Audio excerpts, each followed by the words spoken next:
Imagine your son calls you in the middle of the night. His voice sounds tired but calm. He tells you he is too exhausted to keep driving, so he is going to pull over, sleep in his car, and call you when he wakes up. You believe him, because why wouldn't you? But a few hours later, police knock on your door with the kind of news no parent is ever ready to hear. Your son's car has been found at the bottom of a ravine. It is damaged. It is abandoned. His phone is there. His wallet is there. His laptop is there. His belongings are still inside. But your son is gone. No body. No confirmed sighting. No clear answer. No clear answer. Every year that passes without an answer. Bryce would no longer be 19 today. He would be an adult, older, changed by time. Age-progressed images have been created to show what he might look like now, because the possibility remains that someone, somewhere, may recognize him. Maybe someone saw something near Castaic Lake that morning and never realized it mattered. Maybe someone gave a young man a ride. Maybe someone noticed a person walking along a road. Maybe someone heard a story years later and did not connect it to Bryce. Or maybe the answer is hidden in one small detail that has been overlooked. That is why cases like this still need attention. Not because the internet needs another mystery, but because one tip can change everything. So where does that leave the case today? Bryce Laspisa remains missing. His vehicle was found. His belongings were found. But Bryce was not. And until there is a confirmed answer, his disappearance remains one of those cases that feels frozen in time, stuck between an accident scene and a missing person report, between a mother's last phone call and a silence that has lasted for years.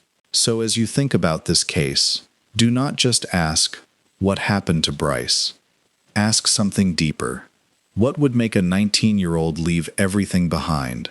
What would happen in those final hours that could turn a drive home into a disappearance? And how does someone vanish after a car crash, with searchers nearby, belongings left behind, and no confirmed trace for more than 10 years? That is the part that makes this case so chilling. Bryce did not disappear from a dark alley. He did not vanish from a crowded city street. He disappeared after telling his mother he was going to sleep. His car was found. His things were found. But he was gone. If you have any verified information about Bryce Laspisa's disappearance, contact the Los Angeles County Sheriff's Office or the proper missing person authorities. And if you are watching this years later, remember, for the family, this is not an old case. It is still today. It is still unanswered. He may have hidden from something, or someone, or he may have left the area in a way that has never been confirmed. But this is where we have to be careful. A good true crime story does not mean inventing villains. There is no confirmed public evidence that proves exactly what happened to Bryce after that crash, and that is what makes the case so frustrating. There is a beginning. There is a journey. There is a journey. There is a car. There are belongings. But there is no ending. For his family, that means no closure. For investigators, it means a case that still needs information. For the public, it means a mystery that keeps resurfacing because it feels almost impossible for someone to disappear from a crash scene and leave so little behind. Now picture this from his mother's point of view. The last real comfort she had was his voice. He was tired. He was going to sleep. He would call later. Those words should have meant safety. Instead, they became the last known thread connecting Bryce to the world before he vanished. That is the part that stays with people. Not just the missing car. Not just the ravine. Not just the smashed window. It is the promise. I'll call you when I wake up, and then silence. Over the years, Bryce's case has remained active in the public mind because it does not fit neatly into one explanation.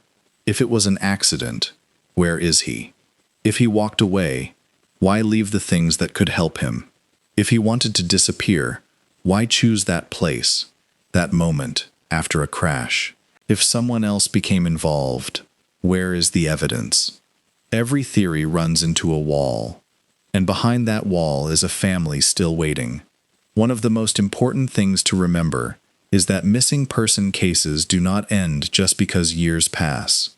For the public, a case can become a mystery. For family, it becomes every birthday missed, every holiday with an empty space, every phone call that never comes, every possible sighting that brings hope, then heartbreak. And when a case has no confirmed ending, the silence becomes its own kind of evidence. Every item left in that car becomes a question. The phone, why leave it? The wallet, why leave it?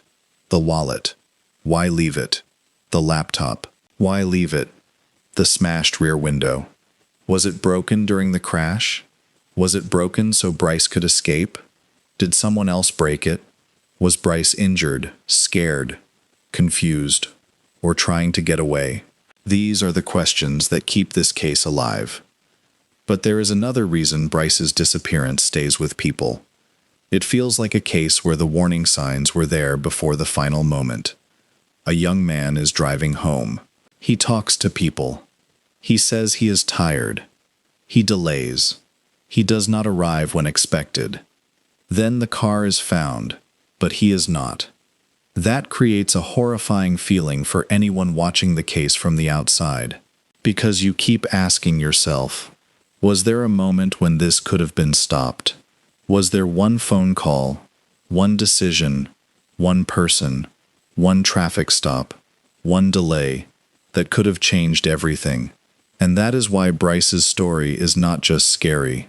It is heartbreaking, because this was not a disappearance that happened in complete silence.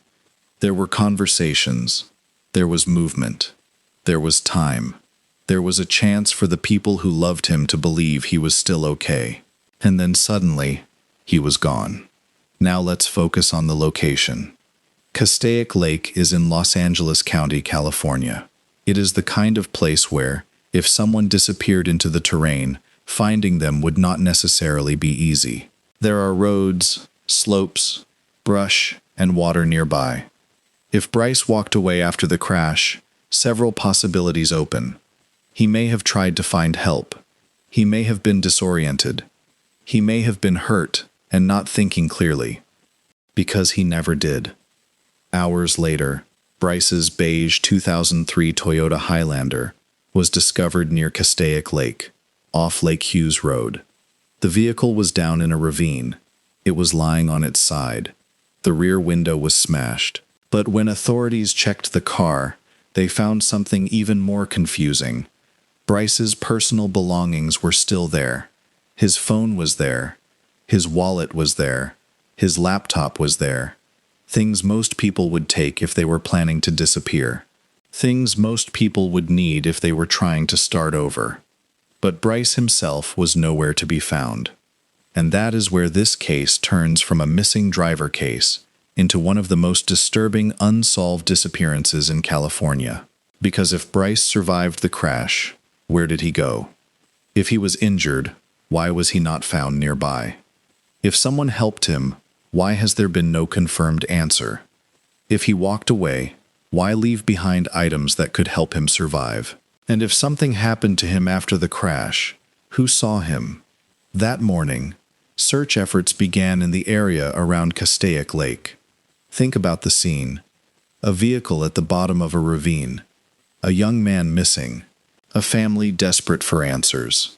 Authorities trying to determine whether they were dealing with an accident, a medical emergency, a voluntary disappearance, or something worse. The area around Castaic Lake is not a simple neighborhood street. It has rough terrain, water, hills, brush, and roads where someone could become disoriented, especially after a crash. Searchers looked, but they did not find Bryce. No clear trail. No confirmed remains. No final answer. And this is where viewers usually split into different theories. Some believe Bryce may have survived the crash and wandered away, possibly injured or confused. Others wonder if he intentionally left the car behind. Some ask whether he could have accepted a ride from a stranger. Others believe he may have encountered danger after leaving the vehicle. But the hardest truth is this: none of those theories have been proven. And more than a decade later, the question still remains: what really happened to 19-year-old Bryce Laspisa? Before we go further, remember this: Bryce is not just a mystery. He is someone's son, someone's friend, someone whose family has waited years for answers. So in this video, we are going to follow the known facts carefully, avoid wild accusations, and look at why this case still haunts people today. Because the strangest part of Bryce's disappearance is not just that he vanished. It is that, for hours before he disappeared, it seemed like everyone was watching something go wrong, but nobody knew how serious it was until it was too late. Bryce David Laspisa was 19 years old in 2013. He was a college student attending Sierra College in Northern California. He was young, athletic, red-haired, and by many accounts, the kind of person people noticed. He had his whole life ahead of him. At the time, he was living away from home, while his parents lived in Laguna Niguel, California. Like many college students, Bryce was at that stage of life where everything can feel uncertain. You are legally an adult, but still someone's child.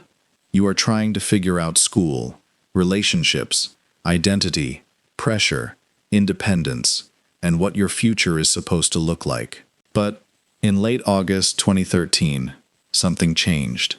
Bryce began making his way south, toward his parents' home. On paper, that drive should have been simple. Get in the car, drive home, arrive safely. But Bryce's trip did not happen that way. Instead, the journey stretched into something strange, slow, and deeply unsettling. And the closer Bryce got to home, the more the story started to feel like a warning sign.